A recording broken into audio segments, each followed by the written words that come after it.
कंदन अमरदास गुर हृदय त्याम जी हृदय त्याम।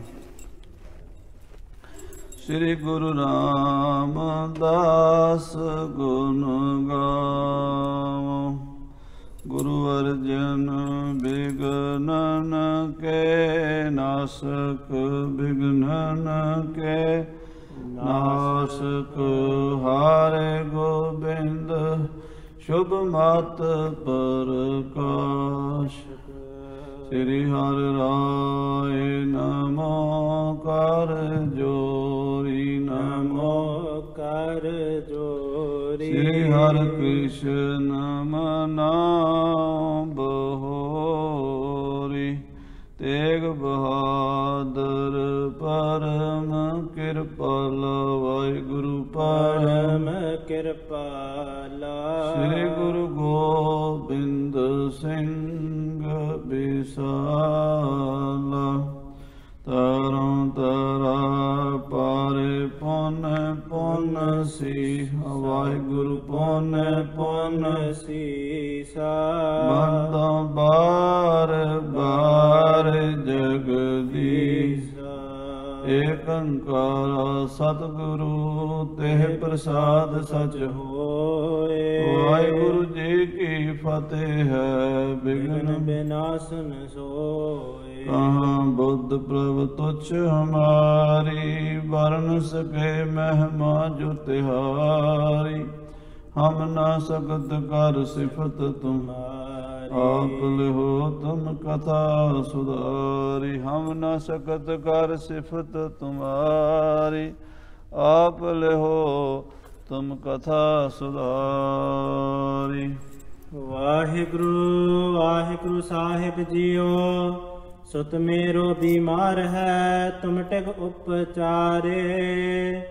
दुर्भ वस्त खोजी कनी नह पाए उधारे। इत्यादक लिख कर पठी भेजो उमराऊ।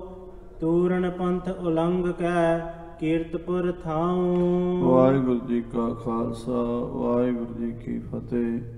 सन्मान जो गुरु रूप गुरु खालसा साध संगत जी। सतगुਰਾਂ ਦੇ ਪਵਿੱਤਰ ਪਾਵਨ ਚਰਨਾਂ ਦੇ ਵਿੱਚ ਸੰਧਿਆ ਦੇ ਦੀਵਾਨ ਸਜੇ ਨੇ। ਆਪ ਜੀ ਨੇ ਸੋਦਾ ਰਹਿਰਾਸ ਸਾਹਿਬ ਜੀ ਦੇ ਪਾਠ ਉਪਰੰਤ ਗੁਰੂ ਕੀ ਬਾਣੀ ਦਾ ਕੀਰਤਨ ਸਰਵਣ ਕੀਤਾ ਹੈ।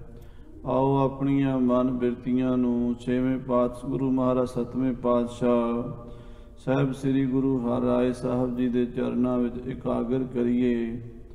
ਧੰਨ ਗੁਰੂ ਹਰਿਰਾਏ ਸਾਹਿਬ ਜੀ ਦੇ ਸਮੇਂ ਬਾਦਸ਼ਾਹ ਸ਼ਾਹਜਹਾਨ ਨੇ ਜਦੋਂ ਉਹਦੇ ਪੁੱਤਰ ਦਾਰਾ ਸ਼ਿਕੋਹ ਨੂੰ ਔਰੰਗਜ਼ੇਬ ਛੋਟਾ ਭਰਾ ਸੀ, ਵੱਡਾ ਭਰਾ ਦਾਰਾ ਸ਼ਿਕੋਹ ਸੀ।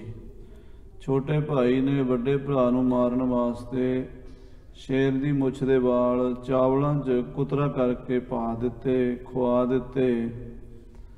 ਦਾਰਾ ਸ਼ਿਕੋਹ ਦੇ ਨਾਲ ਬਿਮਾਰ ਹੋ ਗਿਆ ਕਿਉਂਕਿ ਸ਼ੇਰ ਦੀ ਮੁੱਛ ਦੇ ਕੇਸ ਜਿਹੜੇ ਹਨ ਉਹ ਜਿੱਥੇ ਵੀ ਜਾ ਕੇ ਅੰਦਰ ਪੈਂਦੇ ਹਨ ਸਾਧ ਸੰਗਤ ਜੀ ਉੱਥੇ ਪਾੜ ਪਾ ਦਿੰਦੇ ਹਨ, ਜ਼ਖਮ ਕਰ ਦਿੰਦੇ ਹਨ। ਤੇ ਬੜੀਆਂ ਦਵਾਈਆਂ, ਬੜੇ ਇਲਾਜ, ਬੜੇ ਜੰਤਰ ਮੰਤਰ ਬਾਦਸ਼ਾਹ ਨੇ ਆਪਣੇ ਬੱਚੇ ਦੀ ਜਾਨ ਬਚਾਉਣ ਵਾਸਤੇ ਕੀਤੇ। ਅਖੀਰ ਹਕੀਮਾਂ ਨੂੰ ਪੁੱਛਿਆ ਵੀ ਕੋਈ ਤਰੀਕਾ ਦੱਸੋ ਮੇਰੇ ਬੱਚੇ ਦੀ ਜਾਨ ਬਚਾਓ। ਸਾਰੇ ਹਕੀਮ ਵੈਦ ਸਿਆਣੇ ਬੰਦੇ ਇਕੱਠੇ ਹੋ ਕੇ ਕਹਿਣ ਲੱਗੇ ਵੀ ਜੇ 28 ਤੋਲੇ ਦੀ 14 ਸਿਰਸਾਈ ਲਗਭਗ 28 ਤੋਲੇ ਏਡੀ ਵੱਡੀ ਹਰੜ ਹੋਵੇ ਔਰ ਮਾਸੇ ਦਾ ਲੌਂਗ ਹੋਵੇ ਤੇਰੇ ਬੱਚੇ ਦੀ ਜਾਨ ਬਚਾ ਸਕਦੇ। ਸ਼ਾਹਜਹਾਨ ਬਾਦਸ਼ਾਹ ਨੇ ਦੁਨੀਆ ਦੇ ਕੋਨੇ-ਕੋਨੇ 'ਚੋਂ ਜਿੱਥੇ ਹਰੜਾਂ ਪੈਦਾ ਹੁੰਦੀਆਂ ਸਨ, ਜਿੱਥੋਂ ਹਰੜਾਂ ਮਿਲ ਸਕਦੀਆਂ ਸਨ, ਜਿੱਥੋਂ ਲੌਂਗ ਪੈਦਾ ਹੁੰਦੇ ਸਨ ਜਾਂ ਲੌਂਗਾਂ ਦੇ ਜਿਹੜੇ ਵਪਾਰੀ ਸਨ ਉਹਨਾਂ ਕੋਲ ਬੰਦੇ ਭੇਜੇ ਵੀ ਮੈਨੂੰ 14 ਮਾਸੇ ਦੀ 14 ਸਿਰਸਾਈ 28 ਤੋਲਿਆਂ ਦੀ ਹਰੜ ਚਾਹੀਦੀ ਹੈ ਤੇ ਲੌਂਗ ਚਾਹੀਦਾ ਮਾਸੇ ਦਾ। ਸਾਰੀ ਦੁਨੀਆ ਵਿੱਚੋਂ ਕਿਤੋਂ ਵੀ ਇਹ ਚੀਜ਼ ਨਹੀਂ ਮਿਲੀ। ਬਾਦਸ਼ਾਹ ਨਿਰਾਸ਼ ਹੋ ਰਿਹਾ ਸੀ। ਦਿਨੋਂ ਦਿਨ ਉਦਾਸੀ ਵੱਧਦੀ ਜਾ ਰਹੀ ਸੀ, ਕਿਉਂਕਿ ਉਹਦੇ ਪੁੱਤਰ ਦਾਰਾ ਸ਼ਿਕੋਹ ਦੀ ਬਿਮਾਰੀ ਵੱਧਦੀ ਜਾ ਰਹੀ ਸੀ। ਹੁਣ ਦਾਰਾ ਸ਼ਿਕੋਹ ਨੂੰ ਬਚਾਉਣ ਲਈ ਕੋਈ ਚਾਰਾ ਨਜ਼ਰ ਨਹੀਂ ਸੀ ਆ ਰਿਹਾ। ਇੱਕ ਦਿਨ ਵਜ਼ੀਰ ਨੇ ਬਾਦਸ਼ਾਹ ਨੂੰ ਬੇਨਤੀ ਕੀਤੀ ਕਿ ਮੈਂ ਸੁਣਿਆ ਕਿਸੇ ਸਿੱਖ ਦੇ ਕੋਲੋਂ ਵੀ ਜਿਹੜੀ ਚੀਜ਼ ਕਿਤੋਂ ਨਹੀਂ ਮਿਲਦੀ ਬਾਬੇ ਨਾਨਕ ਦੇ ਘਰੋਂ ਮਿਲਦੀ ਹੈ। ਗੁਰੂ ਹਰਿਰਾਏ ਸਾਹਿਬ ਜੀ 7ਵੇਂ ਪਾਤਸ਼ਾਹ ਗੱਦੀ ਤੇ ਹਨ, ਕੀਰਤਪੁਰ ਸਾਹਿਬ ਦੇ ਵਿੱਚ ਬਿਰਾਜਮਾਨ ਹਨ, ਉਹਨਾਂ ਕੋਲੋਂ ਇਹ ਵਸਤੂਆਂ ਮਿਲ ਸਕਦੀਆਂ ਹਨ। ਤਾਂ ਸਾਧ ਸੰਗਤ ਜੀ, ਬਾਦਸ਼ਾਹ ਕਹਿਣ ਲੱਗਾ ਉਹਨਾਂ ਦੇ ਦਾਦਾ ਜੀ ਨਾਲ ਤਾਂ ਮੇਰਾ ਜੰਗ ਯੁੱਧ ਹੋਇਆ, ਉਹਨਾਂ ਕੋਲੋਂ ਕਿਹੜੇ ਮੂੰਹ ਨਾਲ ਮੰਗੀਏ। ਤੇ ਵਜ਼ੀਰ ਨੇ ਬੇਨਤੀ ਕੀਤੀ ਵੀ ਉਹਨਾਂ ਦਾ ਸਾਧੂ ਸੁਭਾਅ ਹੈ, ਇਸ ਵੇਲੇ ਆਪਾਂ ਨੂੰ ਲੋੜ ਹੈ ਆਪਾਂ ਪਿਛਲੀਆਂ ਗੱਲਾਂ ਭੁੱਲ ਕੇ ਗੁਰੂ ਮਹਾਰਾਜ ਦੀ ਸ਼ਰਨ ਪਈਏ ਤੇ ਗੁਰੂ ਸਾਹਿਬ ਕੋਲੋਂ ਆਪਣੇ ਬੱਚੇ ਦੀ ਸਿਹਤਾਬੀ ਵਾਸਤੇ ਉਹ ਦੋਵੇਂ ਚੀਜ਼ਾਂ ਮੰਗਵਾਈਏ। ਬਾਦਸ਼ਾਹ ਨੇ ਉਸੇ ਵੇਲੇ ਪਰਵਾਨੇ ਲਿਖ ਕੇ ਵਧੀਆ ਵਧੀਆ ਤੋਹਫੇ ਗੁਰੂ ਘਰ ਵੱਲ ਭੇਜ ਕੇ ਆਪਣੇ ਖਾਸ ਬੰਦਿਆਂ ਨੂੰ, ਆਪਣੇ ਵੱਡੇ ਵੱਡੇ ਮੰਤਰੀਆਂ ਨੂੰ ਭੇਜਿਆ ਹੈ।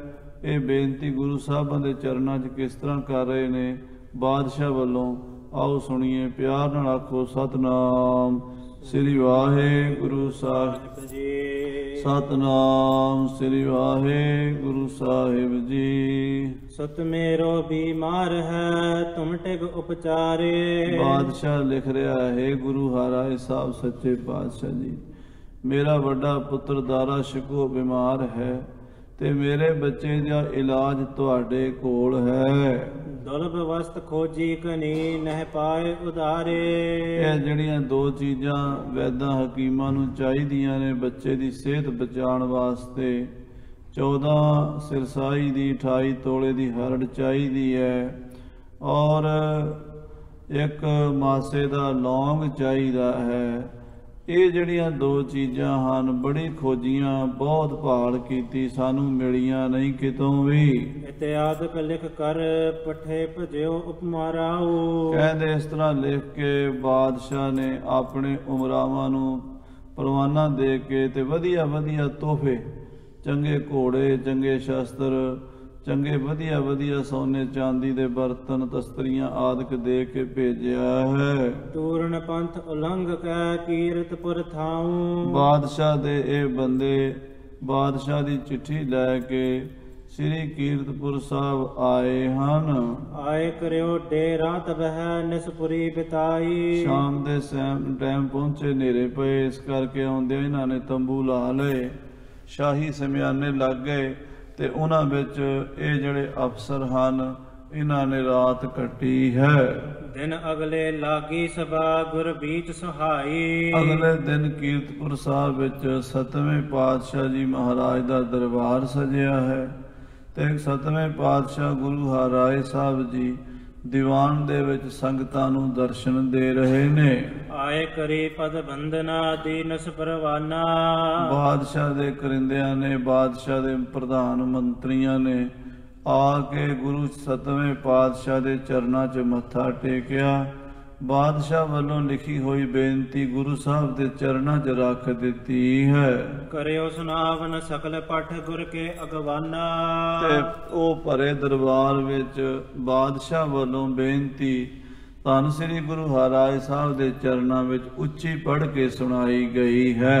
ਹਰੜ ਏਕ ਬੜ ਤੋਲ ਕੀ 14 ਸਿਰ ਹਸਾਹੀ। ਬਾਦਸ਼ਾਹ ਨੇ ਮੰਗ ਕੀਤੀ ਇੱਕ ਹਰੜ ਜਿਹਦਾ ਤੋਲ 28 ਤੋਲੇ ਲਗਭਗ 14 ਸਿਰਸਾਈ, ਜਿੰਨਾ ਵੈਦਾਂ ਨੇ ਦੱਸਿਆ ਹੈ ਉਹ ਲਿਖਿਆ ਹੋਇਆ ਹੈ। ਇੱਕ ਮਾਸੇ ਕੋ ਲੌਂਗ ਹੋਏ ਸੋ ਸੁਨ ਤੁਮ ਪਾਹੀ। ਔਰ ਇੱਕ ਮਾਸੇ ਦਾ ਲੌਂਗ ਹੋਵੇ। ਇਹ ਸੁਣਿਆ ਵੀ ਗੁਰੂ ਜੀ ਤੁਹਾਡੇ ਕੋਲ ਹੈ, ਦੁਨੀਆ ਦੇ ਵਿੱਚ ਹੋਰ ਕਿਤੋਂ ਨਹੀਂ ਮਿਲਿਆ, ਪਰ ਤੁਹਾਡੀ ਦੁਆ, ਤੁਹਾਡੀ ਜੋ ਤੁਹਾਡਾ ਇੱਥੇ ਦਵਾਖਾਨਾ ਹੈ, ਗੁਰੂ ਸਾਹਿਬ ਜੀ ਨੇ ਬਹੁਤ ਵੱਡਾ ਇੱਕ ਦਵਾਖਾਨਾ, ਇੱਕ ਹਸਪਤਾਲ ਕੀਰਤਪੁਰ ਸਾਹਿਬ 'ਚ ਖੋਲ੍ਹਿਆ ਸੀ। ਜਿਹੜੀ ਬਿਮਾਰੀ ਦਾ ਕਿਤੇ ਇਲਾਜ ਨਾ ਹੋਵੇ, ਗੁਰੂ ਸਾਹਿਬ ਦੇ ਵੈਦ ਹਕੀਮ ਇੰਨੇ ਸਿਆਣੇ ਸਨ ਵੀ ਜਿਹਨੂੰ ਵੀ ਗੁਰੂ ਮਹਾਰਾਜ ਗੁਰੂ ਨਾਨਕ ਦੇਵ ਜੀ ਦਾ ਨਾਮ ਲੈ ਕੇ ਦਵਾਈ ਦਿੰਦੇ ਸਨ ਉਹ ਰਾਜੀ ਹੋ ਜਾਂਦਾ ਸੀ। ਸੋ ਮਹਾਰਾਜ ਤੁਹਾਡੇ ਦਵਾਖਾਨੇ ਵਿੱਚ ਸੁਣਿਆ ਹੈ ਕਿ 14 ਸਿਰਸਾਈ ਦੀ ਹਰੜ ਤੇ ਮਾਸੇ ਦਾ ਲੌਂਗ ਮਿਲ ਸਕਦਾ ਹੈ।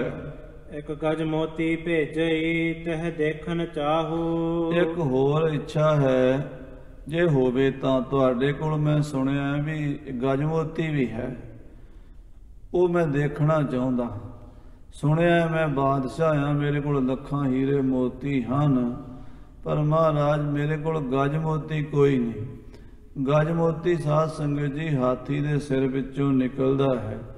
ਜਦੋਂ ਹਾਥੀ ਚੜ੍ਹਾਈ ਕਰ ਜਾਵੇ, ਆਪਾਂ ਸੁਣਿਆ ਹੀ ਹੈ ਨਾ ਵੀ ਹਾਥੀ ਜਿਉਂਦਾ ਲੱਖ ਦਾ, ਮਰਿਆ 1.25 ਲੱਖ ਦਾ। ਜਿਉਂਦੇ ਦੇ ਚਲੋ ਜਿਹੜੇ ਕੰਮ ਦਿੰਦਾ ਹੀ ਹੈ, ਜਦੋਂ ਹਾਥੀ ਮਰ ਜਾਂਦਾ ਤਾਂ ਉਹਦੇ ਸਰੀਰ ਵਿੱਚੋਂ ਬੜਾ ਕੁਝ ਨਿਕਲਦਾ ਹੈ, ਜਿਹੜਾ ਲੱਖਾਂ ਕਰੋੜਾਂ ਰੁਪਇਆਂ ਦਾ ਵਿਕਦਾ ਹੈ। ਉਹਦੇ ਦੰਦ ਤਾਂ ਬਹੁਤ ਹੀ ਮਹਿੰਗੇ ਦੁਨੀਆ 'ਚ ਪ੍ਰਸਿੱਧ ਹਨ। ਹੱਡੀਆਂ ਵੀ ਉਹਦੀਆਂ ਜਿਹੜੀਆਂ ਹਨ ਉਹ ਵੀ ਬਹੁਤ ਮਹਿੰਗੀਆਂ ਵਿਕਦੀਆਂ ਹਨ। ਕਈ ਤਰ੍ਹਾਂ ਦੇ ਉਹਦੇ ਨਾਲ ਲੋਕ ਸਮਾਨ ਬਣਾਉਂਦੇ ਹਨ, ਕਾਰੀਗਰੀਆਂ ਕਰਦੇ ਹਨ। ਹਾਥੀ ਦੰਦ ਦਾ ਤਾਂ ਬਹੁਤ ਜ਼ਿਆਦਾ ਹੀ ਮੁੱਲ ਹੈ। ਇਸੇ ਤਰ੍ਹਾਂ ਹਾਥੀ ਕਿਸੇ ਕਿਸੇ ਹਾਥੀ 'ਚੋਂ, ਸਾਰੇ ਹਾਥੀਆਂ ਦੇ ਨਹੀਂ, ਹਜ਼ਾਰਾਂ ਹਾਥੀਆਂ ਦੇ ਸਿਰ ਵਿੱਚ ਪਿੱਛੋਂ ਇੱਕ ਹਾਥੀ ਦੇ ਸਿਰ 'ਚੋਂ ਗਜ ਮੋਤੀ ਨਿਕਲਦਾ ਹੈ। ਉਸ ਮੋਤੀ ਦੀ ਖੂਬੀ ਹੈ ਵੀ ਉਹ ਬਹੁਤ ਜ਼ਿਆਦਾ ਚਮਕਦਾਰ ਔਰ ਬੜਾ ਆਬਦਾਰ ਹੁੰਦਾ ਹੈ, ਪਰ ਹੁੰਦਾ ਕਿਸੇ ਕਿਸੇ ਦੇ। ਹਾਂਜੀ, ਅਪਰ ਭਨੀ ਬਿਨਤੀ ਬਹੁਤ ਸੁਨ ਗੁਰ ਸ਼ਰੁਤ ਮਾਹੂ। ਤੇ ਜੇ ਮਹਾਰਾਜ ਤੁਹਾਡੇ ਕੋਲ ਉਹ ਹਾਥੀ ਦਾ ਮੋਤੀ ਵੀ ਹੋਵੇ ਤੇ ਮੈਂ ਦੇਖ ਕੇ ਵਾਪਸ ਕਰ ਦਿਆਂਗਾ। ਮੈਨੂੰ ਦੇਖਣ ਦੀ ਚਾਹਨਾ ਹੈ, ਤੇ ਆਪ ਕਿਰਪਾ ਕਰਕੇ ਸਾਡੀਆਂ ਇਹ 3 ਚੀਜ਼ਾਂ ਦੀ ਮੰਗ ਪੂਰੀ ਕਰ ਦਿਓ। ਸੁਨ ਕੈ ਸ਼੍ਰੀ ਹਰਿ ਰਾਏ ਤਬ ਥੋਰੇ ਮੁਸਕਾਏ। ਮਹਾਰਾਜ ਗੁਰੂ ਹਰਿਰਾਏ ਸਾਹਿਬ ਜੀ ਬਾਦਸ਼ਾਹ ਦੀ ਇਹ ਅਰਦਾਸ ਸੁਣ ਕੇ ਥੋੜੇ ਮੁਸਕਰਾਏ। ਮਹਾਰਾਜ ਦੇ ਬੁੱਲ੍ਹਾਂ ਤੇ ਥੋੜੀ ਮੁਸਕਰਾਹਟ ਆਈ ਹੈ। ਚਮਕਤ ਹੈ ਸੁੰਦਰ ਦਸਨ ਕੇਤਕ ਦਰਸਾਏ। ਜਦੋਂ ਹਜੂਰ ਮੁਸਕਰਾਏ ਹਨ ਗਰੀਬ ਨਵਾਜ ਸੱਚੇ ਪਾਤਸ਼ਾਹ ਮਹਾਰਾਜ 7ਵੇਂ ਪਾਤਸ਼ਾਹ ਜੀ, ਤਾਂ ਮਹਾਰਾਜ ਦੇ ਦੰਦ ਮੋਤੀਆਂ ਦੀ ਤਰ੍ਹਾਂ ਚਮਕੇ ਹਨ। ਸਾਰੀ ਸਭਾ ਨੇ ਵੇਖਿਆ ਹੈ ਕਿ ਸਤਿਗੁਰੂ ਜੀ ਕਿਸੇ ਕਟਾਕਸ਼ ਵਿੱਚ ਮੁਸਕਰਾ ਰਹੇ ਹਨ। ਬੋਲੇ ਸਭਨ ਸੁਨਾਏ ਕੈ ਤੁਰ ਕੇਸ਼ਰ ਭਾਰੋ। ਸਾਰੇ ਦੀਵਾਨ ਵਿੱਚ ਸੁਣਾ ਕੇ ਸਤਿਗੁਰੂ ਬੋਲੇ, ਕਹਿੰਦੇ ਹਿੰਦੁਸਤਾਨ ਦਾ ਬਾਦਸ਼ਾਹ, ਮੁਗਲਾਂ ਦਾ ਬਾਦਸ਼ਾਹ, ਜਿਹੜਾ ਕਹਿੰਦਾ ਵੀ ਮੇਰੇ ਰਾਜ ਵਿੱਚ ਸੂਰਜ ਨਹੀਂ ਛਿਪਦਾ, ਐਡਾ ਵੱਡਾ ਰਾਜਾ ਹੈ, ਹਿੰਦੁਸਤਾਨ ਦਾ ਬਾਦਸ਼ਾਹ ਹੈ। ਇਮ ਜੇ ਪ੍ਰੀਤ ਪ੍ਰਤੀਤ ਹੈ ਤਿਸ ਹਿਰਦੈ ਮਝਾਰੋ। ਜੇ ਉਹਦੇ ਮਨ 'ਚ ਗੁਰੂ ਘਰ ਤੇ ਇੰਨਾ ਵਿਸ਼ਵਾਸ ਬਣ ਗਿਆ, ਇੰਨੀ ਪ੍ਰੀਤ ਹੋ ਗਈ ਹੈ, ਤਾਂ ਇਹ ਵੀ ਗੁਰੂ ਨਾਨਕ ਦੀ ਕਿਰਪਾ ਹੈ। ਕਿਉਂਕਿ ਜਿਹੜਾ ਇੰਨੇ ਚਿਰਾਂ ਤੋਂ ਬਾਗੀ ਹੋਇਆ ਫਿਰਦਾ ਸੀ ਗੁਰੂ ਘਰ ਤੋਂ, ਪਰਤ ਕੇ ਗੁਰੂ ਦੀ ਸ਼ਰਨ ਆਉਣਾ ਪਿਆ ਹੈ। ਇਹ ਵੀ ਵੱਡੇ ਭਾਗ ਹੁੰਦੇ ਵੀ ਬੰਦਾ ਪਰਤ ਕੇ ਆ ਜਾਵੇ। ਹਾਂਜੀ, ਉਚਿਤ ਦੇਨ ਵਸਤੂ ਦੁਲਭ ਪੁਨ ਸੁਤ ਬਿਮਾਰੀ। ਫਿਰ ਉਹਦਾ ਬੱਚਾ ਬਿਮਾਰ ਹੈ, ਬੱਚੇ ਦੀ ਜਾਨ ਬਚਾਣੀ ਜ਼ਰੂਰੀ ਹੈ, ਤੇ ਇਸ ਕਰਕੇ ਇਹ ਜਿਹੜੀ ਦੁਰਲਭ ਵਸਤੂਆਂ ਹਨ ਸਾਨੂੰ ਆਪਣੇ ਖਜ਼ਾਨੇ 'ਚੋਂ ਦੇਣੀਆਂ ਯੋਗ ਹਨ।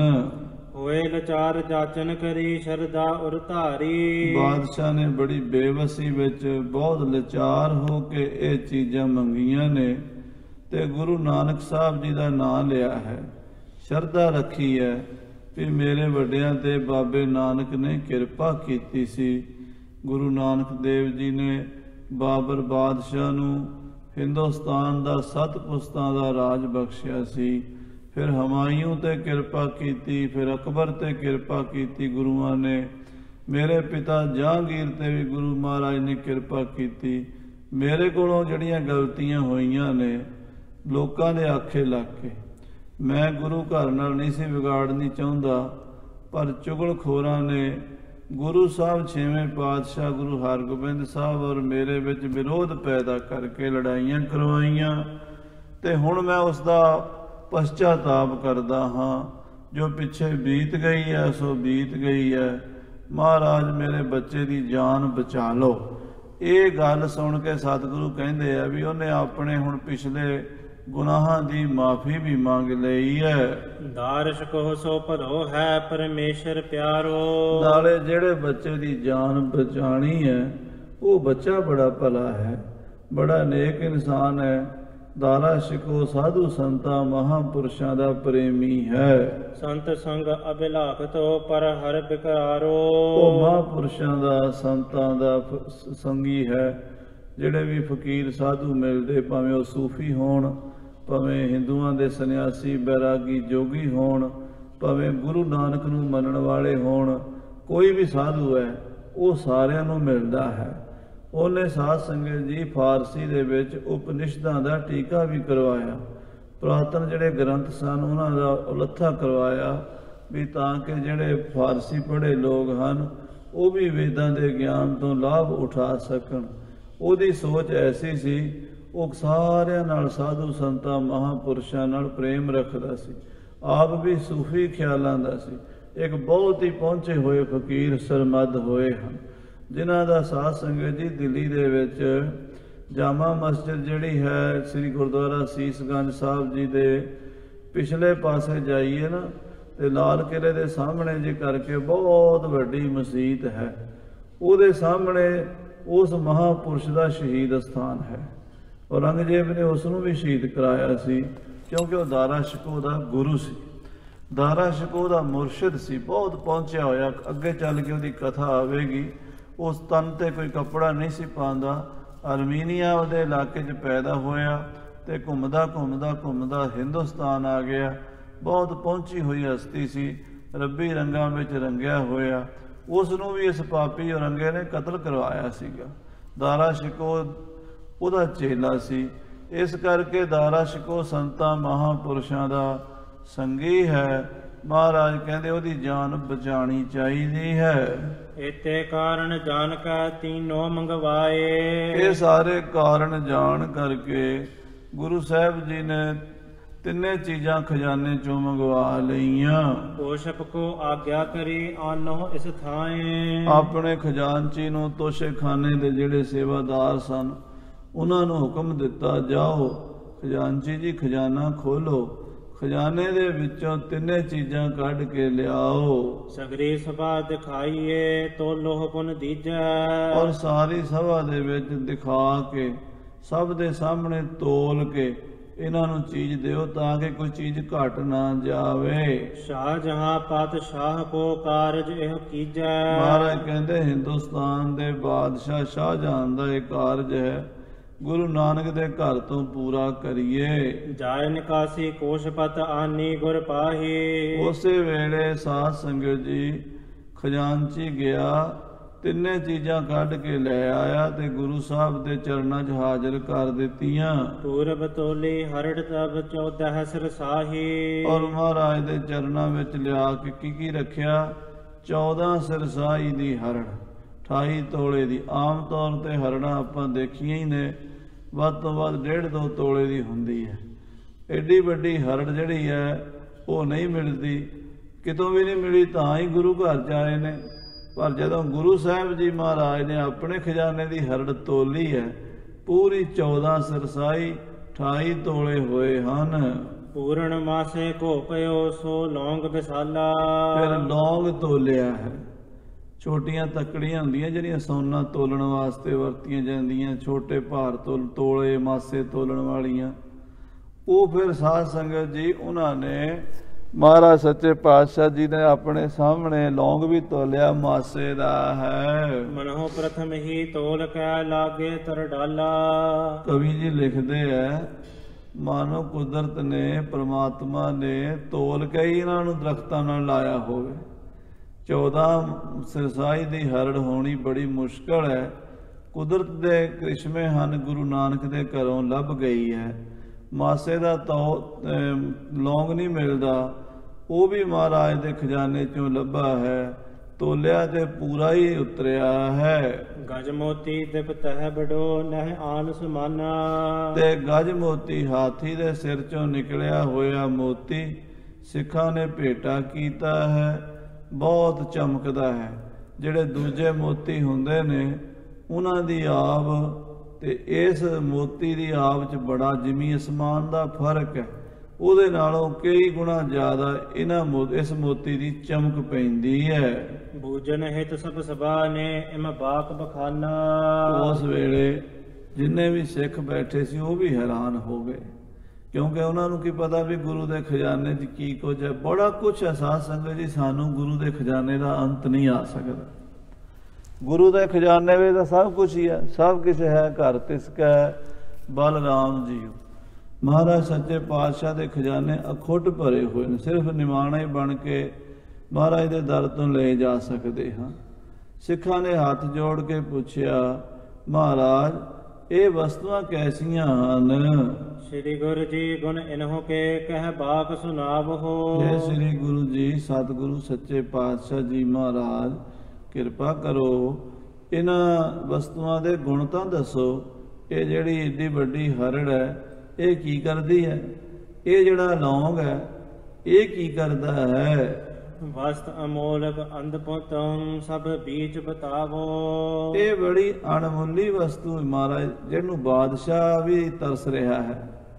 ਜਿਹੜੀ ਚੀਜ਼ ਨੂੰ ਬਾਦਸ਼ਾਹ ਲੈਣ ਵਾਸਤੇ ਤੁਹਾਡੇ ਚਰਨਾਂ 'ਚ ਅਰਦਾਸ ਲਿਖ ਕੇ ਭੇਜ ਰਿਹਾ ਹੈ, ਕੋਈ ਆਮ ਚੀਜ਼ ਤਾਂ ਹੈ ਨਹੀਂ। ਬਾਦਸ਼ਾਹ ਦਾ, ਹਿੰਦੁਸਤਾਨ ਦਾ ਮਾਲਕ ਹੈ, ਉਹਦੇ ਕੋਲ ਕਿਹੜੀ ਚੀਜ਼ ਦੀ ਕਮੀ ਹੋ ਸਕਦੀ ਹੈ?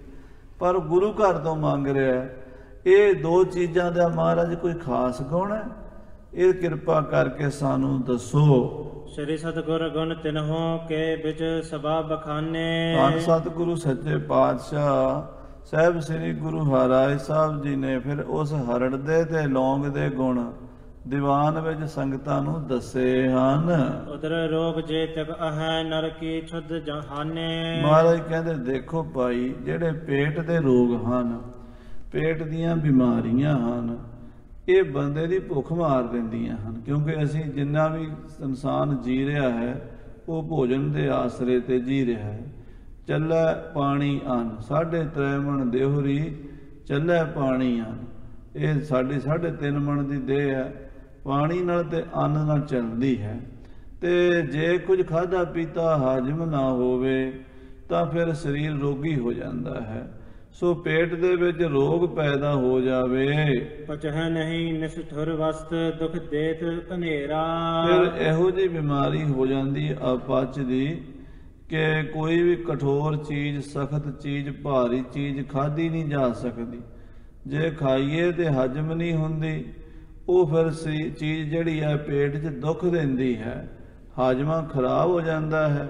ਹਲਕਾ ਫੁਲਕਾ ਖਾਵੇ ਤੇ ਭਾਵੇਂ ਕੋਈ ਮਾੜਾ ਮੋਟਾ ਸਹਾਰਾ ਲੱਗ ਜੇ, ਮਾੜੀ ਜੀ ਭਾਰੀ ਚੀਜ਼ ਖਾ ਲਵੇ ਤੇ ਪੇਟ ਵਿੱਚ ਦਰਦ ਸ਼ੁਰੂ ਹੋ ਜਾਏਗਾ, ਕੋਈ ਅਤਿਸਾਰ ਲੱਗ ਜਾਣਗੇ ਜਾਂ ਉਲਟੀਆਂ ਹੋ ਜਾਣਗੀਆਂ, ਕੁਝ ਵੀ ਹੋ ਸਕਦਾ ਹੈ। ਬਹੁਤ ਸਾਰੀਆਂ ਬਿਮਾਰੀਆਂ, ਪੇਟ ਤੋਂ 100 ਬਿਮਾਰੀਆਂ ਲੱਗਦੀਆਂ ਹਨ। ਦਿਵਸ ਮਾਸ ਕੈ ਬਰਸ ਕੋ ਰੁਜ ਟਿਕਿਓ ਬਿਡੇਰਾ।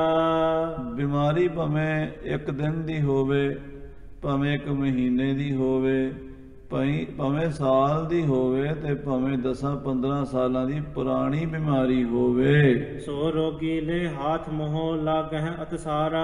ਮਹਾਰਾਜ ਕਹਿੰਦੇ, ਇਹੋ ਜਿਹਾ ਪੇਟ ਦਾ ਕੋਈ ਵੀ ਰੋਗ ਹੋਵੇ, ਉਹ ਰੋਗੀ ਇਸ ਹਰੜ ਨੂੰ ਮੁੱਠੀ 'ਚ ਲੈ ਕੇ ਮੁੱਠੀ ਬੰਦ ਕਰ ਲਵੇ।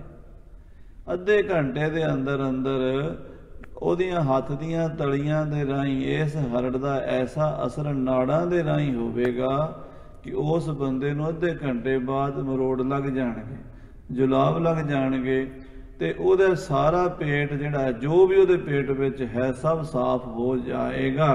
ਸਰਬ ਉਦਰ ਤੇ ਝਰ ਪਰ ਹੈ ਕੁਛ ਹੋਏ ਨ ਬਾਰਾ। ਉਹਦੇ ਪੇਟ ਵਿੱਚ ਕੁਝ ਵੀ ਫਸਿਆ ਹੋਵੇ, ਗੰਦ ਮੰਦ ਸਾਰਾ ਹੀ ਝੜ ਜਾਂਦਾ ਹੈ ਤੇ ਬਿਮਾਰੀ ਜੜੋਂ ਪੁੱਟੀ ਕੇ ਆਉਂਦੀ ਹੈ। ਜਬ ਲਗ ਅੰਤਰ ਕਸਰ ਹੋਵੇ ਤਬ ਲਗ ਕਰ ਧਾਰੈ। ਜਿੰਨਾ ਚਿਰ ਪੇਟ 'ਚ ਕਸਰ ਹੈ, ਬੰਦੇ ਨੂੰ ਪਤਾ ਲੱਗਦਾ ਵੀ ਮੇਰਾ ਪੇਟ ਅਜੇ ਸਹੀ ਸਾਫ਼ ਨਹੀਂ ਹੋਇਆ, ਉਹਨਾਂ ਚਿਰ ਇਸ ਹਰੜ ਨੂੰ ਮੁੱਠੀ 'ਚ ਬੰਦ ਕਰਕੇ ਬੈਠਾ ਰਵੇ। ਹੋਏ ਅਰੋਗ ਜਾਗਹਿ ਛੁਦਾ ਸੰਕਟ ਨਿਰਵਾਰੈ। ਤੇ ਫਿਰ ਹੱਥ ਵਿੱਚ ਫੜਿਆ ਹੀ ਉਹਦਾ ਇੰਨਾ ਅਸਰ ਹੈ ਕਿ ਪੇਟ ਦੀਆਂ ਸਾਰੀਆਂ ਬਿਮਾਰੀਆਂ ਦਾ ਹੱਲ ਕਰ ਦਿੰਦੀ ਹੈ ਹਰੜ। ਤੇ ਉਸ ਤੋਂ ਬਾਅਦ ਉਸ ਬੰਦੇ ਨੂੰ ਭੁੱਖ ਲੱਗਣੀ ਸ਼ੁਰੂ ਹੋ ਜਾਂਦੀ ਹੈ, ਉਹਦਾ ਹਾਜ਼ਮਾ ਦਰੁਸਤ ਹੋ ਜਾਂਦਾ ਹੈ, ਖਾਧਾ ਪੀਤਾ ਹਜਮ ਹੁੰਦਾ ਹੈ। ਤਜਹਿ ਹਾਥ ਤੇ ਤਿਹ ਸਮੈ ਅਤਸਾਰ ਮਿਟੰਤੇ। ਜਦੋਂ ਉਹਨੂੰ ਹੱਥੋਂ ਛੱਡੇਗਾ ਉਦੋਂ ਉਹਦਾ ਜੁਲਾਬ ਹਟੇਗਾ, ਉਹਨਾਂ ਚਿਰ ਉਹਦੇ ਜਲਾਬ ਲੱਗੇ ਰਹਿਣਗੇ ਜਿੰਨਾ ਚਿਰ ਉਹਨੂੰ ਮੁੱਠੀ 'ਚ ਘੁੱਟ ਕੇ ਬੈਠਾ ਰਹੇਗਾ। ਜਪਹਿ ਤਨੰਤਰ ਨਿਕਸਿਓ ਜਲ ਨਿਧੀ ਮਿਥੰਤੇ। ਮਹਾਰਾਜ ਕਹਿੰਦੇ ਜਦੋਂ ਦੇਵਤਿਆਂ ਤੇ ਦੈਂਤਾਂ ਨੇ ਸਮੁੰਦਰ ਰਿੜਕਿਆ ਸੀਗਾ, ਉਹਦੇ 'ਚੋਂ 14 ਰਤਨ ਤੇ 14 ਉਪ ਰਤਨ ਨਿਕਲੇ ਸੀਗੇ। ਉਹਨਾਂ ਵਿੱਚੋਂ ਧਨੰਤਰ ਵੈਦ ਵੀ ਨਿਕਲਿਆ ਸੀ ਜੋ ਵਿਸ਼ਨੂੰ ਦਾ ਭਗਵਾਨ ਦਾ ਅਵਤਾਰ ਮੰਨਿਆ। ਸ੍ਰੀ ਦਸਮ ਗੁਰੂ ਗ੍ਰੰਥ ਸਾਹਿਬ ਜੀ ਦੇ ਅੰਦਰ 10ਵੇਂ ਪਾਤਸ਼ਾਹ ਜੀ ਨੇ 24 ਅਵਤਾਰਾਂ ਦੀ ਕਥਾ ਲਿਖੀ ਹੈ। ਅੱਜ ਕੱਲ੍ਹ ਜਿਨ੍ਹਾਂ ਨੇ ਸਾਧ ਸੰਗਤ ਜੀ ਊੜਾ ਵੀ ਨਹੀਂ ਪੜ੍ਹਿਆ, ਉਹ ਦਸਮ ਪਾਤਸ਼ਾਹ ਜੀ ਦੀ ਬਾਣੀ ਦੇ ਉੱਤੇ ਕਈ ਪ੍ਰਕਾਰ ਦੇ ਬੇਲੋੜੇ ਵਿਵਾਦ ਛੇੜੀ ਬੈਠੇ ਹਨ। ਪਰ ਜੇ ਉਹ ਗੁਰਬਾਣੀ ਪੜ੍ਹ ਲੈਣ ਤੇ ਕੋਈ ਸ਼ੰਕਾ ਰਹਿੰਦਾ ਹੀ ਨਹੀਂ, ਗੁਰੂ ਸਾਹਿਬ ਦਾ ਸਿਧਾਂਤ ਸਪਸ਼ਟ ਹੋ ਜਾਂਦਾ ਹੈ। ਮਹਾਰਾਜ ਸੱਚੇ ਪਾਤਸ਼ਾਹ ਨੇ ਲਿਖਿਆ ਵੀ ਕਾਲ ਪੁਰਖ ਪਰਮੇਸ਼ਰ ਦੀ ਆਗਿਆ ਨਾਲ ਹੀ ਅਵਤਾਰ ਹੋਏ, ਪਰ ਇਹ ਅਵਤਾਰ ਉਸ ਪਰਮੇਸ਼ਰ ਦਾ ਅੰਤ ਨਹੀਂ ਪਾ ਸਕੇ। ਹਜੂਰ ਲਿਖਦੇ ਜੇ 24 ਅਵਤਾਰ ਕਹਾਏ ਤਿੰਨ ਵੀ ਤੁਮ ਪ੍ਰਭ ਤਨਕ ਨਾ ਪਾਏ। ਮਹਾਰਾਜ 24 ਅਵਤਾਰਾਂ ਦੀ ਪੂਜਾ ਨਹੀਂ ਕੀਤੀ। ਰਾਮਚੰਦਰ ਜੀ ਦਾ ਇਤਿਹਾਸ ਲਿਖਿਆ ਹੈ, ਕ੍ਰਿਸ਼ਨ ਜੀ ਦਾ ਇਤਿਹਾਸ ਲਿਖਿਆ ਹੈ, ਸੂਰਜ ਦਾ ਇਤਿਹਾਸ ਲਿਖਿਆ ਹੈ, ਇਸੇ ਤਰ੍ਹਾਂ ਧਨੰਤਰ ਅਵਤਾਰ ਦਾ ਇਤਿਹਾਸ ਲਿਖਿਆ ਹੈ, ਚੰਦਰ ਅਵਤਾਰ ਦੀ ਕਥਾ ਲਿਖੀ, 24 ਅਵਤਾਰਾਂ ਦੀ ਕਥਾ ਲਿਖੀ ਹੈ, ਮੱਛ ਕੱਛ ਸਾਰੇ ਅਵਤਾਰਾਂ ਦੀ। ਪਰ ਇਹ ਕਿਹਾ ਹੈ ਕਿ ਉਹਦੀ ਆਗਿਆ ਨਾਲ ਜਿੰਨੀ ਜਿੰਨੀ ਪਾਵਰ ਮਿਲੀ ਇਹਨਾਂ ਨੇ ਇੱਕ ਦੁਨੀਆ ਤੇ ਆ ਕੇ ਲੀਲਾ ਕੀਤੀ ਹੈ, ਉਹ ਬਹੁਤ ਵੱਡਾ ਹੈ। ਜਿਹੜਾ ਏਕ ਓੰਕਾਰ ਹੈ ਉਹਦੇ ਅੰਦਰ ਸਾਰਾ ਕੁਝ ਹੈ, ਉਸ ਤੋਂ ਬਾਹਰ ਕੁਝ ਨਹੀਂ। ਪਰ ਅਸੀਂ ਉਹਦੀ ਪੂਜਾ ਕਰਨੀ, ਜਿਵੇਂ ਜੜ ਨੂੰ ਪਾਣੀ ਦੇ ਦਿਓ ਨਾ, ਦਰਖਤ ਦੇ ਪੱਤਿਆਂ ਨੂੰ, ਟਾਹਣੀਆਂ ਨੂੰ, ਫਲਾਂ ਨੂੰ, ਫੁੱਲਾਂ ਨੂੰ ਆਪੇ ਹੀ ਆ ਜਾਂਦਾ। ਜੇ ਪੱਤਿਆਂ ਨੂੰ ਪਾਣੀ ਦੇਈ ਜਾਓ, ਟਾਹਣੀਆਂ ਨੂੰ ਦੇਈ ਜਾਓ ਤੇ ਜੜ ਨੂੰ ਦਿਓ ਨਾ, ਉਹ ਇੱਕ ਪਾਸੇ ਅਸਰ ਕਿੱਧਰ ਵੀ ਨਹੀਂ ਹੁੰਦਾ। ਆਖੋ ਸ੍ਰੀ ਵਾਹਿਗੁਰੂ। ਜੇ ਜੜ ਨੂੰ ਦੇ ਦਿਓ ਤੇ ਸਾਰੇ ਹਰੇ ਹੋ ਜਾਂਦੇ ਆ। ਜੇ ਅਕਾਲ ਪੁਰਖ ਦੀ ਪੂਜਾ ਕਰ ਲਓ, ਸਾਰੇ ਦੇਵੀ ਦੇਵਤੇ ਵਿੱਚੇ ਆ ਜਾਂਦੇ ਆ। ਤੇ ਜੇ ਅਕਾਲ ਪੁਰਖ ਦੀ ਪੂਜਾ ਨਾ ਕਰੋ ਤੇ ਐਵੇਂ ਹੀ ਇੱਧਰ ਉੱਧਰ ਭਟਕਦੇ ਰਹੋ, ਸਾਰੀ ਜ਼ਿੰਦਗੀ ਭਟਕੀ ਜਾਓ, 100 ਜਨਮ ਭਟਕੀ ਜਾਓ, ਪ੍ਰਾਪਤੀ ਕੁਛ ਨਹੀਂ ਹੁੰਦੀ। ਇਹ ਦਸਮ ਪਾਤਸ਼ਾਹ ਨੇ ਬਚਨ ਲਿਖਿਆ, ਪਰ ਉਹ ਬਚਨ ਨੂੰ ਸਮਝਦੇ ਨਹੀਂ ਤੇ ਬੇਲੋੜੇ ਵਿਵਾਦ ਛੇੜਦੇ। ਉਥੇ ਮਹਾਰਾਜ ਸਾਹਿਬ ਜੀ ਨੇ ਲਿਖਿਆ ਹੈ ਵੀ ਧਨੰਤਰ ਵੈਦ ਪਰਮੇਸ਼ਰ ਨੇ ਸਾਰੀ ਦੁਨੀਆ ਵਾਸਤੇ ਪੈਦਾ ਕੀਤਾ। ਕਿਉਂ ਕੀਤਾ? ਕਿਉਂਕਿ ਲੋਕਾਂ ਵਿੱਚ ਭਾਂਤ ਭਾਂਤ ਪਛਤ ਪਕਵਾਨਾਂ, ਭਾਂਤ ਭਾਂਤ ਦੇ ਸਵਾਦਿਸ਼ਟ ਭੋਜਨ ਖਾਣੇ ਸ਼ੁਰੂ ਕਰਤੇ। ਜੀਵ ਦੇ ਮਗਰ ਲੱਗੇ ਬੰਦੇ ਕਹਿੰਦੇ ਆਹ ਲੈ ਆਓ, ਉਹ ਲੈ ਆਓ, ਉਹ ਖਾ ਲਓ, ਉਹ ਖਾ ਲਓ। ਉਹਦੇ ਨਾਲ ਕੀ ਹੁੰਦਾ? ਤਾਂ ਤੇ ਉਪਜਦ ਰੋਗ ਤਨ ਨਾਨਾ ਪ੍ਰਕਾਰ ਦੇ ਰੋਗ ਪੈਦਾ ਹੋ ਜਾਂਦੇ। ਜਦੋਂ ਆਪਾਂ ਵੱਖਰੀਆਂ ਵੈਰਾਈਟੀਆਂ ਖਾਣੀਆਂ ਨੇ, ਸਵਾਦ ਬਣਾ ਲਏ ਨੇ, ਫਿਰ ਪੇਟ ਦੇ ਵਿੱਚ ਬਿਮਾਰੀਆਂ ਲੱਗਣੀਆਂ ਹੀ ਨੇ, ਉਹ ਫਿਰ ਰੋਗ ਲੱਗ ਗਏ। ਹੁਣ ਰੋਗਾਂ ਦੇ ਨਾਲ ਫਿਰ ਜਦੋਂ ਸਾਰੀ ਦੁਨੀਆ ਵਿਆਕੁਲ ਹੋ ਗਈ ਤਾਂ ਪਰਮੇਸ਼ਰ ਨੇ, ਅਕਾਲ ਪੁਰਖ ਨੇ ਵਿਸ਼ਨੂੰ ਨੂੰ ਕਿਹਾ ਵੀ ਜਾ ਹੁਣ ਤੋਂ ਦੁਨੀਆ ਦੇ ਵਿੱਚ ਧਨੰਤਰ ਦਾ ਰੂਪ ਧਾਰ ਕੇ ਆਯੁਰਵੇਦ ਕੋ ਕੀਓ ਪ੍ਰਕਾਸ਼ਾ। ਆਯੁਰਵੇਦ ਜਿਹੜਾ 4 ਵੇਦ ਹਨ, 4 ਉਪਵੇਦ ਹਨ। 4 ਤਾਂ ਵੇਦ ਹਨ, 4 ਛੋਟੇ ਵੇਦ ਹਨ, ਜਿਨ੍ਹਾਂ ਵਿੱਚੋਂ ਇੱਕ ਵੇਦ ਹੈ ਸਾਧ ਸੰਗਤ ਜੀ ਸੰਗੀਤ ਦਾ, ਜਿਹਨੂੰ ਗੰਧਰਵ ਵੇਦ ਕਹਿੰਦੇ। ਰਾਗੀ ਗਵਈਏ ਬੜੇ 7 ਸੁਰਾਂ ਦੇ ਨਾਲ ਜੋ ਰਾਗਾਂ ਦੀ ਰਚਨਾ ਕਰਦੇ ਨੇ, ਉਹ ਗੰਧਰਵ ਵੇਦ ਹੈ। ਦੂਜਾ ਧਨੁਰਵੇਦ ਹੈ, ਜਿਹਦੇ 'ਚ ਸ਼ਸਤਰ ਵਿਦਿਆ ਹੈ, ਸਾਰੀ ਜੰਗ ਯੁੱਧ ਦੀ ਸਾਰੀ ਵਿਦਿਆ, ਕਿੱਦਾਂ ਫੌਜਾਂ ਚੜ੍ਹਦੀਆਂ, ਕਿਵੇਂ ਜੰਗ ਲੜਦੀਆਂ, ਕਿਹੜੀ ਨੀਤੀ ਹੈ, ਕਿੰਨੇ ਵਿਊ ਹਨ, ਕਿਸ ਤਰ੍ਹਾਂ ਹਥਿਆਰਾਂ ਨੂੰ ਵਰਤਿਆ ਜਾਂਦਾ, ਤੀਰ ਕਮਾਨ ਤੋਂ ਲੈ ਕੇ ਹੋਰ ਸਾਰੀ ਸ਼ਸਤਰ ਜਿੰਨੇ ਵੀ ਸੈਂਕੜੇ ਹਜ਼ਾਰਾਂ ਸ਼ਸਤਰ ਉਹਨਾਂ ਚਲਾਉਣ ਦੀ ਵਿਦਿਆ, ਉਹਨੂੰ ਕਹਿੰਦੇ ਨੇ ਧਨੁਰਵੇਦ। ਤੀਸਰਾ ਸਾਧ ਸੰਗਤ ਜੀ ਇੱਕ ਵੇਦ ਆ ਜਿਹੜਾ ਬਿਲਡਿੰਗਾਂ ਬਣਾਉਣ ਵਾਲਾ, ਵਿਸ਼ਵਕਰਮਾ ਦਾ ਮਕਾਨ ਕਿਵੇਂ ਬਣਾਉਣੇ ਨੇ, ਬਿਲਡਿੰਗਾਂ ਕਿਵੇਂ ਬਣਾਉਣੀਆਂ ਨੇ, ਇਹ ਵੀ ਇੱਕ ਵੇਦ ਹੈ, ਇਹ ਵੀ ਕਲਾ ਹੈ, ਵਾਸਤੂ ਕਲਾ ਹੈ। ਇਸੇ ਤਰ੍ਹਾਂ ਚੌਥਾ ਵੇਦ ਸਾਧ ਸੰਗਤ ਜੀ ਉਹ ਹੈ ਆਯੁਰਵੇਦ। ਆਯੂ ਮੈਨੇ ਬੰਦੇ ਦੀ ਉਮਰ, ਲਾਈਫ, ਜ਼ਿੰਦਗੀ ਦਾ ਟਾਈਮ ਕਿੱਦਾਂ ਲੰਘਾਉਣਾ, ਬਿਮਾਰੀਆਂ ਤੋਂ, ਰੋਗਾਂ ਤੋਂ ਕਿਵੇਂ ਬਚਣਾ, ਉਹ ਧਨੰਤਰ ਵੈਦ ਨੇ ਪੈਦਾ ਕੀਤਾ। ਜਦੋਂ ਧਨੰਤਰ ਨਿਕਲਿਆ ਸੀ ਸਮੁੰਦਰ ਦੇ ਵਿੱਚੋਂ, ਇਸੀ ਜਾਤ ਕੀ ਹਰੜ ਕਰ ਆਨੀ ਨਿਜ ਸਾਥਾ। ਉਹਦੇ ਹੱਥਾਂ ਦੇ ਵਿੱਚ ਇੱਕ ਹੱਥ ਵਿੱਚ ਹਰੜ ਸੀਗੀ। ਇਹ ਕਥਾ ਦਸਮ ਪਾਤਸ਼ਾਹ ਮਹਾਰਾਜ ਨੇ ਲਿਖੀ ਹੈ। ਕਦੀ ਆਪ ਜੀ ਦਸਮ ਗ੍ਰੰਥ ਵਿੱਚ ਧਨੰਤਰ ਵੈਦ ਦੀ ਕਥਾ ਪੜ੍ਹ ਲਓ, ਬਾ ਕਮਾਲ ਲਿਖੀ ਹੈ। ਸਾਰੀ ਗੱਲ ਫਿਲਾਸਫੀ ਹੈ, ਉਹ ਕਹਾਣੀ ਦੇ ਰੂਪ 'ਚ ਲਿਖੀ ਹੈ। है ये सारी फिलोसफी है, पर कहानी समुंदर की गल क्यों करते हैं? कई लोग शंका करते भी समुंदर नूं रिड़किया इदां मधानी पा के उहदे चों निकले रतन, समझ नहीं ना आउंदी। साध संगत जी ये दसो मैनू, घाह दे तीले तो लैके 84 लख जूना पशु पंछी कीड़े मकोड़े आपां जिन्ने भी जी रहे हैं, जे आपां थोड़ी जी विचार कर लईए तो पता तो यही लगना भी पानी तो ही सारा कुछ, पानी पिता है जगत का, वो सारा कुछ पानी तो पै, बनस्पति सारी पानी तो। समुंदर रिड़कण का यह मतलब है, ज्ञान का समुंदर रिड़किया सीगा, आखो श्री वाहिगुरू। ज्ञान का समुंदर रिड़किया सी, ਉਹਦੇ ਵਿੱਚੋਂ ਆ ਚੀਜ਼ਾਂ ਸਿਆਣਿਆਂ ਨੇ ਆਪਣੀ ਸੁਰਤ ਨਾਲ ਕੱਢੀਆਂ ਸਨ, ਉਹਨਾਂ ਨੇ ਮਹਿਸੂਸ ਕੀਤਾ। ਅੱਜ ਵੀ ਲੈਬੋਰੇਟਰੀਆਂ ਵਿੱਚ ਇਹੀ ਕੰਮ ਹੈ ਨਾ, ਖੋਜ ਹੋ ਰਹੀ ਹੈ। ਹੁਣ ਕਰੋਨਾ ਦੀ ਖੋਜ ਹੀ ਕਰ ਰਹੇ ਨੇ, ਵੀ ਲੱਭ ਰਹੇ ਵੱਖੋ ਵੱਖ ਚੀਜ਼ਾਂ ਉੱਤੇ ਵੀ ਉਹ ਦਵਾਈ ਬਣ ਜੇ ਜਿਹਦੇ ਨਾਲ ਇਹਦਾ ਹੱਲ ਹੋ ਜਾਏ। ਇਸ ਤਰ੍ਹਾਂ ਉਹਨਾਂ ਨੇ ਉਹ ਜਿਹੜੀ ਗਿਆਨ ਦੀ ਮਧਾਣੀ ਪਾਈ, ਵਿਵੇਕ ਦੀ ਮਧਾਣੀ ਪਾਈ, ਉਹਨਾਂ ਸਿਆਣਿਆਂ ਨੇ ਮਹਾਂਪੁਰਸ਼ਾਂ ਨੇ ਵਿਚਾਰਿਆ, ਖੋਜਿਆ, ਲੱਭਿਆ, ਉਹਦੇ ਵਿੱਚੋਂ ਇਹ ਚੀਜ਼ ਲੱਭੀ ਕਿ ਹਰੜ ਬਹੁਤ ਵੱਡੀ ਚੀਜ਼ ਹੈ। तो हरड़ ਉਹਦੇ ਹੱਥ ਵਿੱਚ ਸੀ ਜਦੋਂ ਧਨੰਤਰ ਸਮੁੰਦਰ ਚੋਂ ਨਿਕਲਿਆ ਸੀ। ਅਪਰ ਜਲ ਕਾ ਰੁਦਰ ਪਾ ਗਹਿ ਦੂਸਰ ਹਾਥਾ, ਦੂਜੇ ਹੱਥ ਵਿੱਚ ਇੱਕ ਹੋਰ ਚੀਜ਼ ਸੀ, ਉਹ ਸੀ ਜੋਕ। ਜੋਕ ਜਿਹੜੀ ਤੁਸੀਂ ਦੇਖਿਆ ਹੋਣਾ, ਪਾਣੀ ਮੀਂਹ ਪੈਂਦਾ ਤਾਂ ਜੋਕਾਂ ਨਹੀਂ ਨਿਕਲਦੀਆਂ ਕਾਲੀਆਂ ਕਾਲੀਆਂ, ਉਹ ਦੂਜੀ ਚੀਜ਼ ਸੀ। ਆਪਾਂ ਉਹਨੂੰ ਬੇਕਦਰੀ ਕਰ ਰਹੇ ਅੱਜ, ਕੋਈ ਉਹਦੀ ਵੈਲਿਊ ਨਹੀਂ। 50-60 ਸਾਲ ਪਹਿਲਾਂ ਉਹਦੀ ਬੜੀ ਵੈਲਿਊ ਸੀ। ਉਹ ਇੱਕ ਤਰ੍ਹਾਂ ਦਾ ਬਹੁਤ ਵੱਡਾ ਵੈਦਾਂ ਦਾ ਹਥਿਆਰ ਸੀਗਾ। ਕਿਉਂ? ਜਿੱਥੇ ਵੀ ਫੋੜਾ, ਫਿਣਸੀ, ਰਸੌਲੀ, ਕੋਈ ਅੱਜ ਕੱਲ੍ਹ ਤਾਂ ਸਰਜਰੀ ਕਰਕੇ ਕੱਢਦੇ ਆ, ਪਹਿਲਾਂ ਉਹਨੂੰ ਲਾ ਦਿੰਦੇ ਸੀ।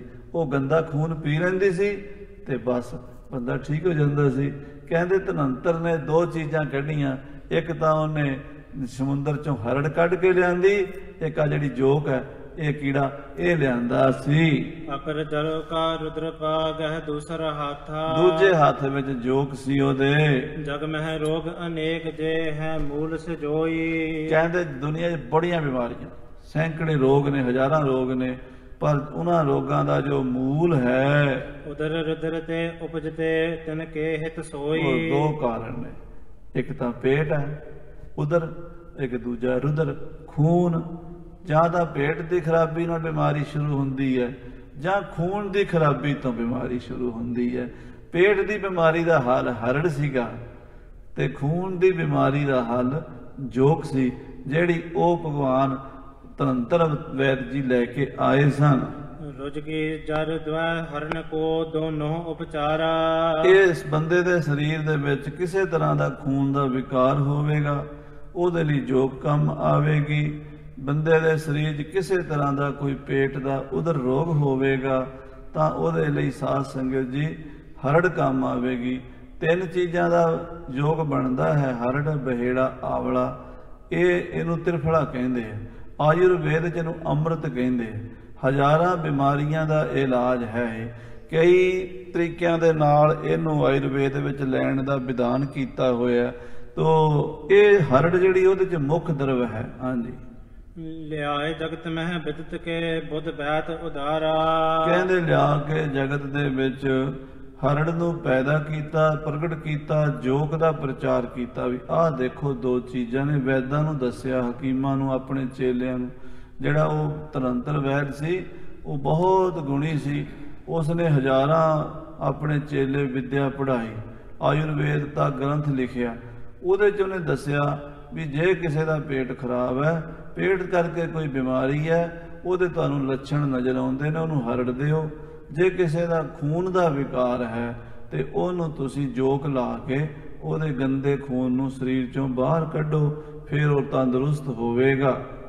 ਭਾਈ ਸੀਤ ਕੇ ਮਿਲਤ ਹੀ ਹੋਵਤ ਸੰਪਾਤਾ, ਤੇ ਫਿਰ ਦੂਜਾ ਇੱਕ ਦੋ ਚੀਜ਼ਾਂ ਦਾ, ਕਿਉਂਕਿ ਵਾਤ, ਪਿੱਤ, ਕਫ ਤਿੰਨ ਨੇ ਨਾ ਸਾਡੇ ਸਰੀਰ ਦੇ ਵਿੱਚ, ਇਹ ਤਿੰਨਾਂ ਦਾ ਤਿੰਨੇ ਹੀ ਗੁਣ ਨੇ ਮਾਇਆ ਦੇ, ਤਿੰਨੇ ਹੀ ਇਹ ਵਾਤ, ਪਿੱਤ, ਕਫ ਨੇ।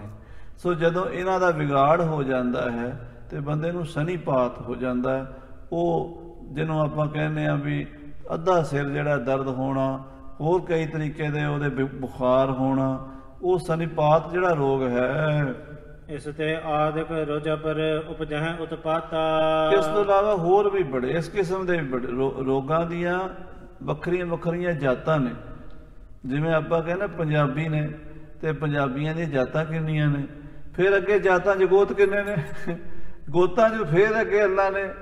ਇਦਾਂ ਹੀ ਨਾ ਰੋਗਾਂ ਦਾ ਵੀ ਬੜਾ ਲੰਮਾ ਚੌੜਾ, ਦੋਤੇ ਪੋਤੇ ਇਹਨਾਂ ਦੇ ਵੀ ਬੜੇ ਨੇ, ਇਹਨਾਂ ਦਾ ਵੀ ਬੜਾ ਪਰਿਵਾਰ ਹੈ। ਕਫ ਦੇ ਬੜੇ ਰੋਗ ਨੇ, ਵਾਤ ਦੇ ਬੜੇ ਰੋਗ ਨੇ, ਪਿੱਤ ਦੇ ਬੜੇ ਰੋਗ ਨੇ। ਗਹੇ ਲੋਗ ਇਸ ਕਰ ਜਬੈ ਸਭ ਹੂੰ ਮਿਟ ਜਾਵੈ। ਜਿਸ ਨੂੰ ਵਾਤ ਸੀਤ ਕਰਕੇ, ਹਵਾ ਕਰਕੇ, ਕਫ ਕਰਕੇ ਸਨੀਪਾਤ ਹੋ ਗਿਆ ਹੋਵੇ, ਆਹ ਜਿਹੜਾ ਮਾਸੇ ਦਾ ਲੌਂਗ ਹੈ ਸਤਵੇਂ ਪਾਤਸ਼ਾਹ ਕਹਿੰਦੇ ਨੇ, ਉਸ ਬੰਦੇ ਦੀ ਮੁੱਠੀ 'ਚ ਦੇ ਦਿਓ, ਉਹਨੂੰ ਕਹੋ ਵੀ ਆਪਣਾ ਹੱਥ ਘੁੱਟ ਲੈ, ਤੇ ਥੋੜੇ ਸਮੇਂ ਵਿੱਚ ਹੀ ਉਹਦੇ ਸਰੀਰ 'ਚ ਇੰਨੀ ਗਰਮੀ ਪੈਦਾ ਹੁੰਦੀ ਹੈ ਵੀ ਵਾਤ ਤੇ ਕਫ ਨੂੰ ਮਿਟਾ ਕੇ ਰੱਖ ਦਿੰਦੀ ਹੈ। ਹਾਂਜੀ। ਸੀਤ ਬਾਏ ਕੇ ਦੁਖ ਕਿਤੇ ਸਗਰੇ ਬਿਨ ਸਾਵੈ। ਸੋ ਸੀਤ ਮੈਨੇ ਕਫ ਤੇ ਬਾਏ ਮੈਨੇ ਵਾਏ ਹਵਾ। ਇਹ ਜਿਹੜੇ ਵਾਤ ਔਰ ਕਫ ਦੇ ਰੋਗ ਹਨ, ਇਹਨਾਂ ਨੂੰ ਦੂਰ ਕਰਨ ਲਈ ਲੌਂਗ ਗਰਮੀ ਵਾਲੇ ਨੂੰ ਨਾ ਦੇ ਦੇਣਾ। ਜਿਹਨੂੰ ਪਿੱਤ ਹੋਈ ਹੈ, ਜੇ ਤੁਸੀਂ ਉਹਨੂੰ ਲੌਂਗ ਖਵਾਓਗੇ ਤਾਂ ਉਹਦੇ ਤਾਂ ਸਰੀਰ ਤੇ ਛਾਲੇ ਪੈ ਜਾਣਗੇ, ਮੂੰਹ ਛਾਲੇ ਪੈ ਜਾਣਗੇ। ਹਾਂ, ਜਿਹਦੇ ਸਰੀਰ 'ਚ ਠੰਡ ਜ਼ਿਆਦਾ ਹੈ, ਕਫ ਜ਼ਿਆਦਾ ਹੈ, ਉਹ ਕਫ ਦੇ ਨਿਸ਼ਾਨੀ ਹੁੰਦੀ ਹੈ, ਛਾਤੀ ਦੇ ਰੋਗ ਹੋਣੇ, ਬਲਗਮ ਹੋਣੀ, ਖੰਘ ਹੋਣੀ, ਨਜ਼ਲਾ ਜ਼ੁਕਾਮ ਹੋਣਾ, ਠੰਡ ਲੱਗਣੀ, ਇਹ ਕਫ ਦੇ ਹਨ।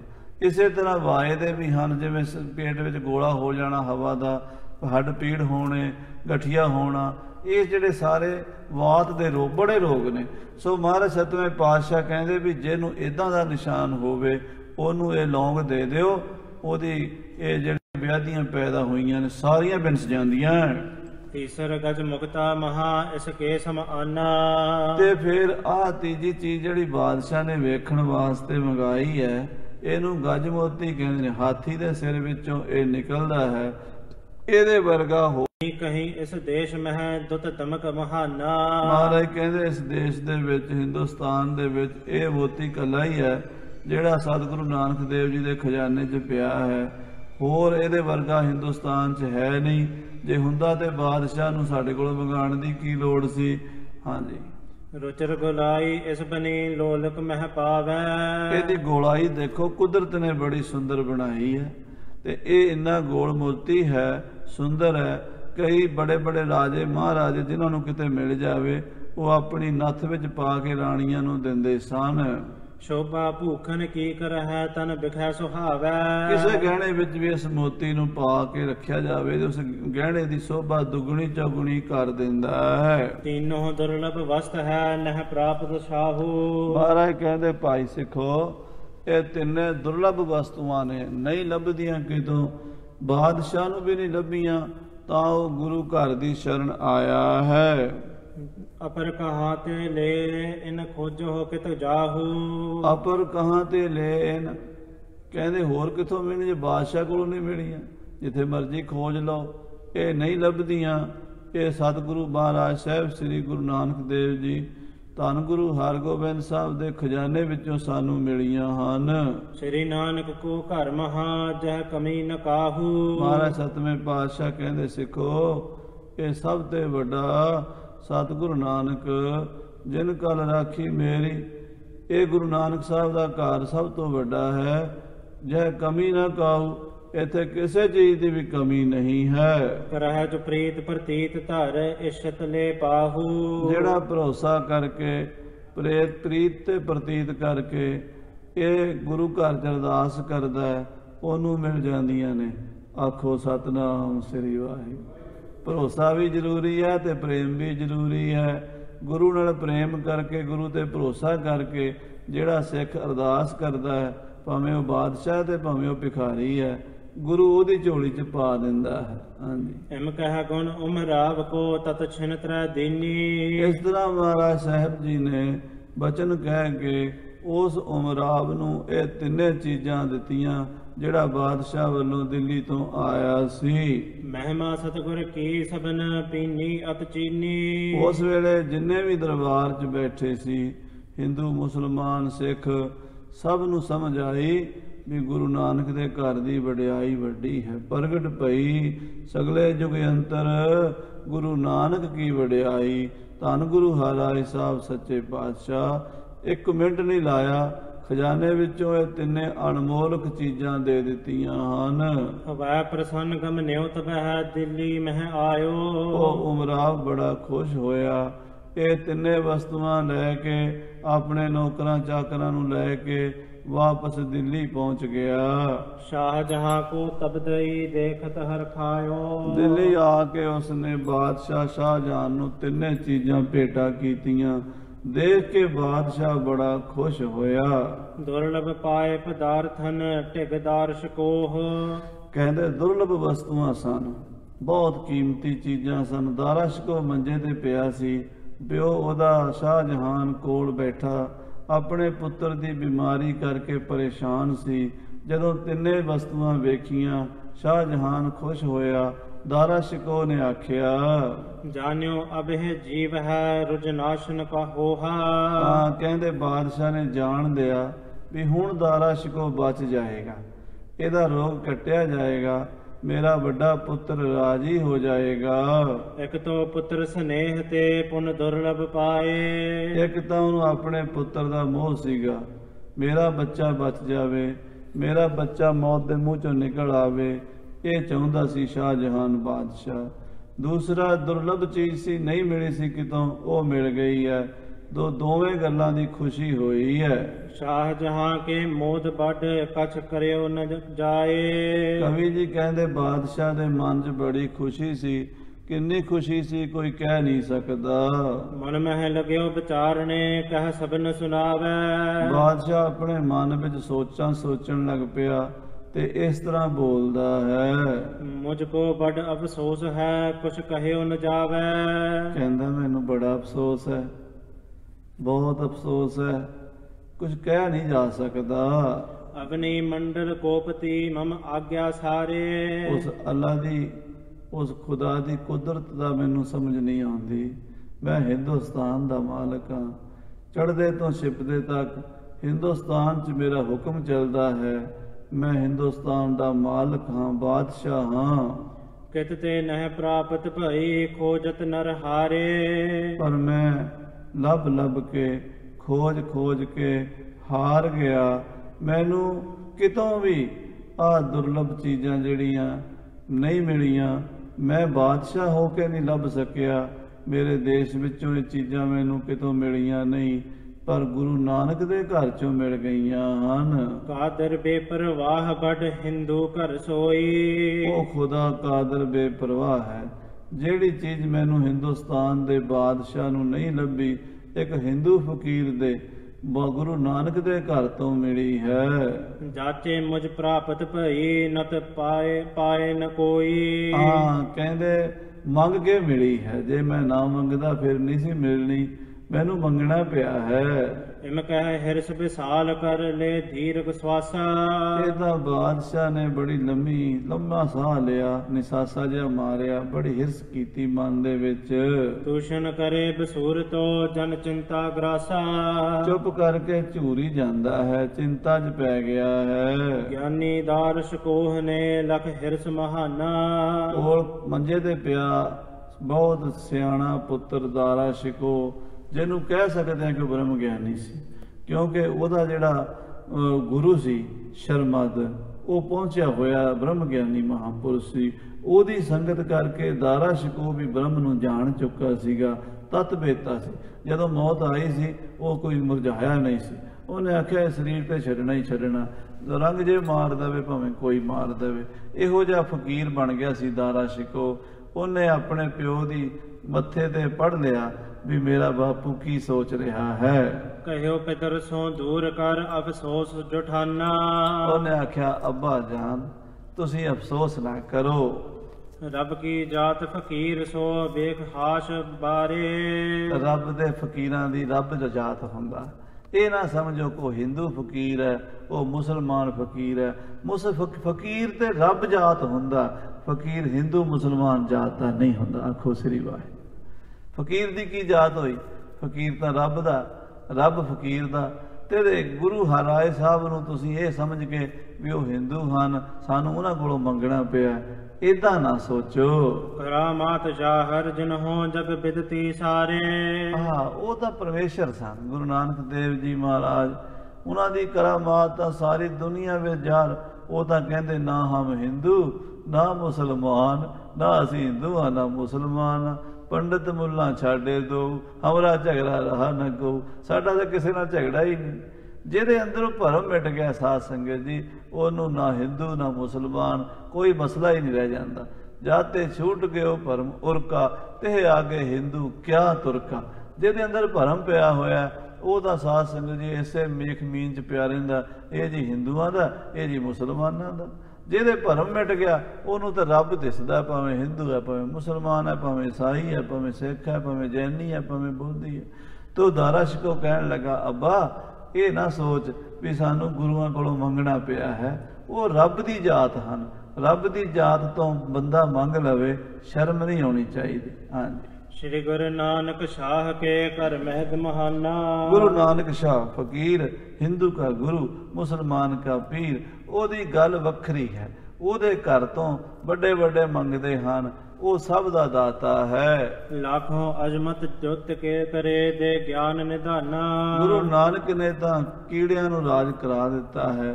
ਗੁਰੂ ਨਾਨਕ ਨੇ ਤਾਂ ਮਿੱਟੀ ਸੋਨਾ ਬਣਾ ਦਿੱਤੀ ਹੈ। ਗੁਰੂ ਨਾਨਕ ਨੇ ਨੀਵਿਆਂ ਬੰਦਿਆਂ ਨੂੰ ਬੜੀਆਂ ਸ਼ਕਤੀਆਂ ਦਾ ਮਾਲਕ ਬਣਾ ਦਿੱਤਾ ਹੈ। ਕਾਮਲ ਆਪ ਖੁਦਾਏ ਕੈ ਨਹ ਸੰਸਾ ਕੀਜੈ। ਉਹ ਖੁਦਾ ਦਾ ਰੂਪ ਸੀ। ਗੁਰੂ ਨਾਨਕ ਖੁਦਾ ਸੀ। ਉਹਦੇ ਉੱਤੇ ਸ਼ੰਕਾ ਨਾ ਕਰੋ। ਤੁਸੀਂ ਪਿਤਾ ਜੀ ਇਹ ਭਰਮ ਕਿਉਂ ਕਰਦੇ ਹੋ ਵੀ ਅਸੀਂ ਮੁਸਲਮਾਨ ਹਾਂ, ਅਸੀਂ ਬਾਦਸ਼ਾਹ ਹਾਂ, ਅਸੀਂ ਮਾਲਕ ਹਾਂ ਹਿੰਦੁਸਤਾਨ ਦੇ, ਸਾਨੂੰ ਇਹ ਹਿੰਦੂ ਫਕੀਰਾਂ ਕੋਲੋਂ ਮੰਗਣਾ ਪਿਆ। ਇਦਾਂ ਦੀ ਹੀਣ ਭਾਵਨਾ ਆਪਣੇ ਮਨ ਵਿੱਚ ਨਾ ਲਿਆਓ। ਕਰਨ ਜੋਗ ਹੈ ਬੰਦਗੀ ਹਿਰਸੀ ਨ ਬਨੀਜੈ। ਆਪਾਂ ਨੂੰ ਬੰਦਗੀ ਕਰਨੀ ਚਾਹੀਦੀ ਹੈ ਅੱਬਾ ਜੀ। ਆਪਾਂ ਨੂੰ ਹਿਰਸ ਨਹੀਂ ਕਰਨੀ ਚਾਹੀਦੀ, ਈਰਖਾ ਨਹੀਂ ਕਰਨੀ ਚਾਹੀਦੀ, ਹਿਰਖ ਨਹੀਂ ਕਰਨਾ ਚਾਹੀਦਾ ਵੀ ਉਹ ਦੂਜੇ ਹਨ ਅਸੀਂ ਦੂਜੇ ਹਾਂ। ਇਹ ਮੈਂ ਤੂੰ ਦਾ ਕੰਧ ਢਾ ਦਿਓ, ਬਸ ਉਸ ਅੱਲਾ ਦੀ ਬੰਦਗੀ ਕਰੋ। ਤੁਮ ਵੀ ਸਭ ਵਿਦ ਤੇ ਤਿਨਹੁ ਜਾਣਤ ਵਡਿਆਈ। ਤੁਹਾਨੂੰ ਵੀ ਪਤਾ ਹੀ, ਤੁਸੀਂ ਸਭ ਤਰ੍ਹਾਂ ਜਾਣਦੇ ਹੋ। ਤੁਸੀਂ ਤਾਂ ਮੇਰੇ ਪਿਤਾ ਹੋ। ਤੁਹਾਡੇ ਵੱਡਿਆਂ ਵਡੇਰਿਆਂ ਨੂੰ, ਦਾਦਿਆਂ ਪੜਦਾਦਿਆਂ ਨੂੰ ਗੁਰੂ ਨਾਨਕ ਨੇ ਮੁਲਕਾਂ ਦੀ ਬਾਦਸ਼ਾਹੀ ਬਖਸ਼ੀ ਸੀ। ਹਮਰੇ ਵੱਡਿਆਂ ਸੰਗ ਮਿਲ ਬਹੁ ਕਰੀ ਭਲਾਈ। ਗੁਰੂ ਨਾਨਕ ਨੇ ਬਾਬਰ ਬਾਦਸ਼ਾਹ ਦੀ ਭਲਾਈ ਕੀਤੀ, ਉਹਨੂੰ ਹਿੰਦੁਸਤਾਨ ਦਾ ਰਾਜ ਦਿੱਤਾ ਸੀ। ਸੁਣ ਕੇ ਸੁਤ ਤੇ ਸ਼ਾਹ ਨੇ ਪੁਨ ਬਾਕ ਬਖਾਨਾ। ਇਹ ਸੁਣ ਕੇ ਆਪਣੇ ਪੁੱਤਰ ਦੀ ਗੱਲ ਬਾਦਸ਼ਾਹ ਸ਼ਾਹਜਹਾਨ ਬੋਲਿਆ। ਜਿਨ ਕੇ ਹਿਰਸ ਨ ਹੀਰੇ ਸੇ ਅਹਿ ਮਹਾਨਾ। ਕਹਿਣ ਲੱਗਾ ਪੁੱਤਰ ਗੱਲ ਤੇਰੀ ਠੀਕ ਹੈ।